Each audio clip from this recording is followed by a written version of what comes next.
Black Panther, Wakanda Forever is a sequel to the 2018 movie of Black Panther.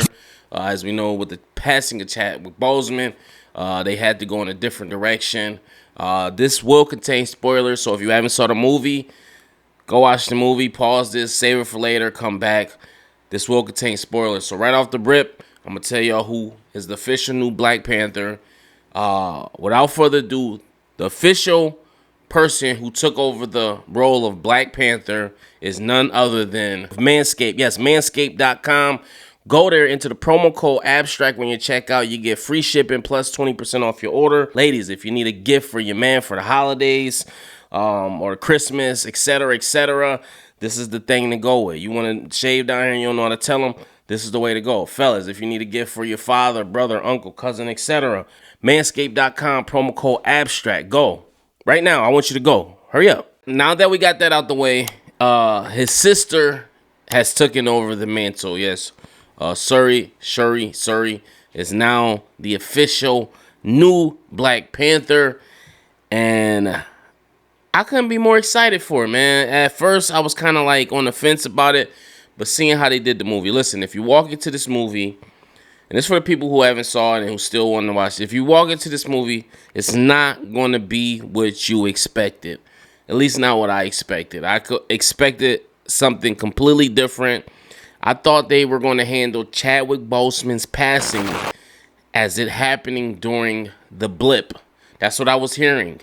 You know, when Thanos snapped his fingers and Black Panther disappeared, people were saying that this happened during that time frame, these events. That is not the case. This is completely after the events of Endgame. It's completely after the events of the war on Wakanda.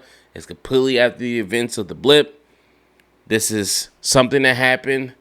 The way they wrote him off was instantaneously. They got right to it. He had an illness he came over with, just like in real life, that Shuri's technology couldn't even handle. I guess he was telling her not to even try to find a cure. He was accepting it, and then when she did try to find a cure, it was too late, and it was just something they had to live with. So I get it. They based it in real life, factual and time and situations, and that's why my shirt says "Pray for Wakanda." And if you want you one, hit me up or DM me. I could send you one. So yeah, or you go to prayforwakanda.com. Hopefully the site is up by the time this video is out. It might not be though. I'm doing some structuring right now, but prayforwakanda.com as well is a site. You can see that my mic decides to fall for some reason today during this. I don't know why. Let me move up a little bit. So yeah, sorry. All right, so yeah, this definitely wasn't what you expected to see. But I was pleasantly surprised. So this movie is pretty much a origin story for Shuri's character. That's what this is. You know how every origin story or something tragic that happens or it's loss. Her losses were Chadwick as well as her mom. Yes, the mom also passed away at the saving a plot device for the movie, which was the new character they introduced, which is going to be like her new sidekick, kind of pretty much taking her shoes. And, you know, listen, this movie wasn't perfect. It had a couple character flaws. I mean, it had a couple flaws. And let's talk about it. Let's talk about the things we liked first. What I liked about it. I like how they got right to it with the Chadwick Boseman situation. They didn't run from it. They didn't hide from it. They didn't make it some elaborate thing. And I get, listen, they said, no, we're not recasting him. We're going to honor his legacy and what he contributed to this MCU and let that die with him. We're not going to have nobody try to, because no matter who they got in the role, it would have never been as good as Chadwick Boseman. That's just what it was. Even if they were better, then it just would have never been. I also like that we got to see kind of more of Wakanda, the actual city of it, the villages of her. And listen, I'm gonna be honest, kind of look kind of small.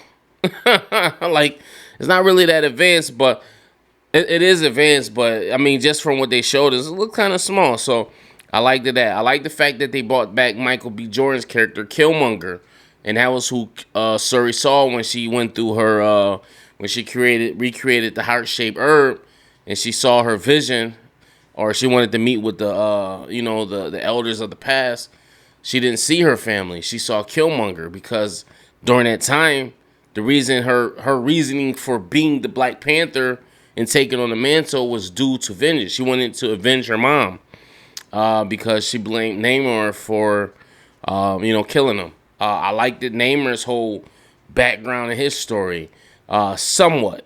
Some of it was a little like, I don't really get how you came about. I saw what they told us, but it's just like, that don't even make sense. But let's live with it. But I like the fact that what he was fighting for. He was fighting for his people.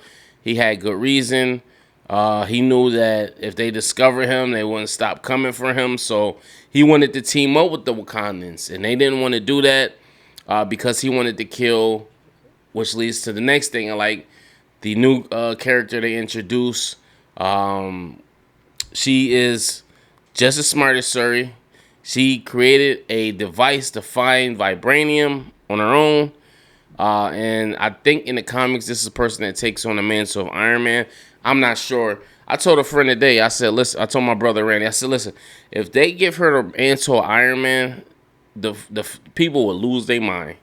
The racist people who already hate this type of, they call it woke stuff, they will flip the fuck out if they made a young black girl with braids Iron Man. They will lose their shit. I swear. They would flip the fuck. I would lose my shit. I'd be like, yo, what the fuck? I'm like, all right, yo, listen, we already got a girl Black Panther. We got the girls is already overpowered. Like, come on now, y'all doing too much now.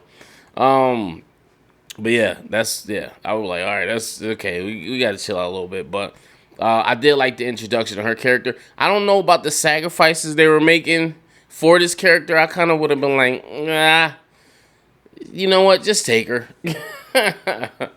Yeah. So I mean, and obviously, I love the fight scenes. I love the character buildup. It was a slow burn. I'm gonna be honest with you. This was a little slow burn, but this relied a lot more on the acting versus the action. So let's talk about the things I didn't like. I didn't like the fact that they killed off Angela Bassett's character. I thought she did such an amazing job. But I knew it was going to come to a point where somebody had to lose something or lose their life. At first, I thought it was going to be Aoki on the bridge when she was fighting, but that wasn't the case. I love the scene when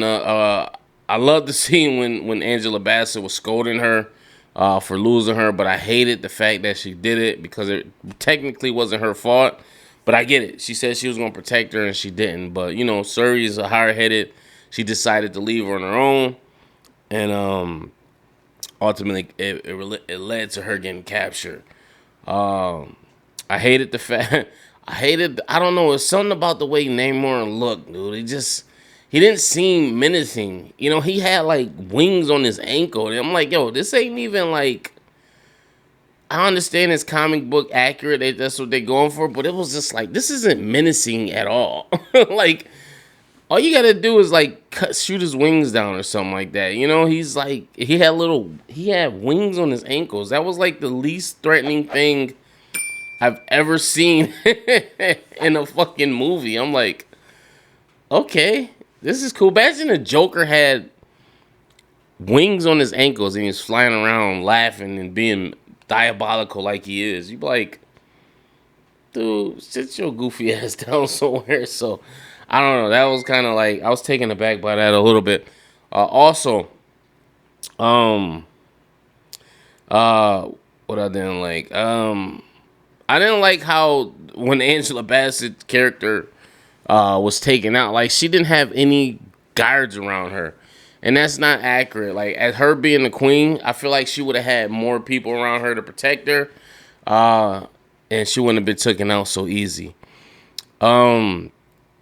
I also, I didn't really care for the colonizer being involved in the movie again, but I get it. He was a plot device for them to introduce the lady who's been on every TV show, and we finally figured out who she was. I think she was like she's used to be the director or the head of the CIA.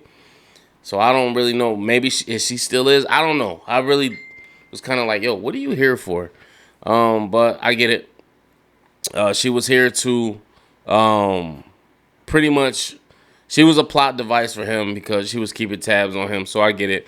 And the lady I'm talking about is the one that took on the Captain America that we all hate. She the one that reinstated him and took him on to another team. Forget his name. Not the Iron Patriot. Not the, was it the cat? I forget. But yeah, so it was. I really didn't like those. It was a couple of things I didn't like that you know, and a couple of nitpicks that I had.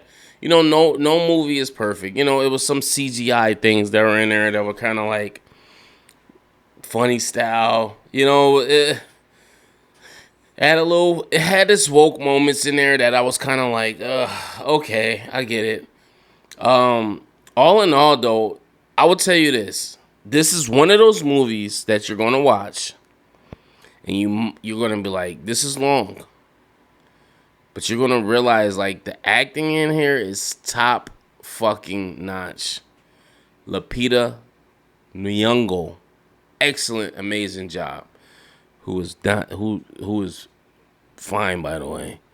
Angela Bassett, excellent job. Latia Wright, excellent job. Everybody in here did A1 acting job. They brought their own. When you watch it the first time, you're gonna be like, "It's a lot going on. This is wow. I gotta process this." When you leave the next day, you're gonna wake up like, "Wow, I saw Black Panther. That's crazy." It's gonna be the day after. You're like, you know what? That was a dope ass movie. Like, it was just so much. When you realize what it is, it was a origin story for Latia Wright's character. It was how she embraced and took on and decided to become the Black Panther. That's what it was. It was an origin story. So you have to look at it like that. Chadwick Boseman isn't the Black Panther anymore. God bless his soul. He is gone. He did an amazing job. This is the next chapter of Wakanda. Look at all the trauma this girl done went through. She done lost her father, her brother, her mother. She is by herself. Only people she have is her Wakandians. This girl done went through a lot. You know, M'Baku did a great job. He said something in there when she said, you know, I know you told me one time I was just a child with nothing but tech or something like that. He said, you have experienced way too much for you to still be a child. I love the interactions that they had. I was just like, yes. When they was I was in the theater outwardly voicing my frustrations with certain parts of the movie. When I thought M'Baku was about to get killed, I said, I know they not about to. No, you bet not do it. The girl was sitting next to me was dying laughing. I said, they bet not kill him. No, when he got punched by Namor, I said, they bet not kill him. They bet not. But he didn't. I don't know if I would have been able to keep Namor alive the way Latia Wright did or Shuri did after, you know, he had something to do with my mom. Especially for the simple fact that he got upset that we escaped. And I get he got upset that they killed two of his people. I get it, but there's no reason for him to do all that because they didn't want to help him or agree with him or side with him. But he was just trying. I think he was just trying to show how powerful he was, but it just wasn't. I didn't see the need to do it. You get what I'm saying? Like they weren't going to discover who you was. They didn't tell him who you were. None of that. They wanted to discover. But he wanted to take a war to just civilization, just on some random type shit. They're like, yo, what the fuck? You crazy ass nut ass nigga. Like, we not doing that shit. Like, what's wrong with you? And that's what I meant. But they were putting all the stakes on this girl who was the inventor. I would have been like, you know what? Take her. We even. Y'all stay the fuck down there. We stay the fuck up here. Any more of those little vibranium devices come up, holler at me. We'll figure something out. If it's a war up here and I need your help, come fuck with us. You know what I'm saying? Like, sorry, baby girl, you're great and all, but you know, sacrifice got to be made. You gonna go down here with them? You know what I'm saying? Like, that's what it would have been. And that's what Killmonger said. He said your father would have gave her up instantly. You know, and your brother, he broke down how each generation of the Black Panther was, or each member of her family was, you know. And in the end, she wound up being more so like her mother, in the terms of just being forgiving, but stern. So she decided to give Namor a second chance because she saw that she could beat him, and she gave him mercy. So we'll see in the next upcoming either Black Panther or maybe the Avengers movies that he'll be in. He'll play a role in something. From what I heard, he was a villain in the comics, so I don't know if he flip-flop. You know, some characters are villains, sometimes they're good guys, depending on the day. Anti-heroes, so I don't know. We'll see what happens. Let's talk about the end credit scenes. At the end, we learn why Lupita Nyong'o's character moved away, I guess, after the events of the first Black Panther. In the blip, she decided to move away because her and T'Challa were with child. So they didn't want the child raised in Wakanda. They went to Haiti, I guess, to escape the madness. And yeah, that's what it was out there. So we learned that he is T'Challa, Prince T'Challa. He will be taking on the mantle, rightfully so, I guess, when he's of age. And you know, I think I was like, wow, that's crazy. You know what I'm saying? That was pretty sad. But you know, she didn't want to deal with the pressures of, you know, living up to all these expectations of being the wife of a king, or et cetera, et cetera. So I get it. They decided to part ways or do their own thing. So I thought that would have been dope though, if, you know, Chadwick was alive and we can experience that. But fortunately, God called them home. This has been long-winded, but listen, I love this movie. Let me get my rating.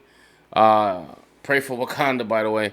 If I got to rate this out of 5 mics, I'm going to rate this 4 mics.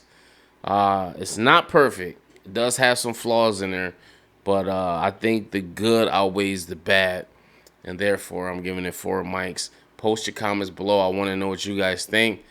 Make sure you like, subscribe, hit the bell. Peace.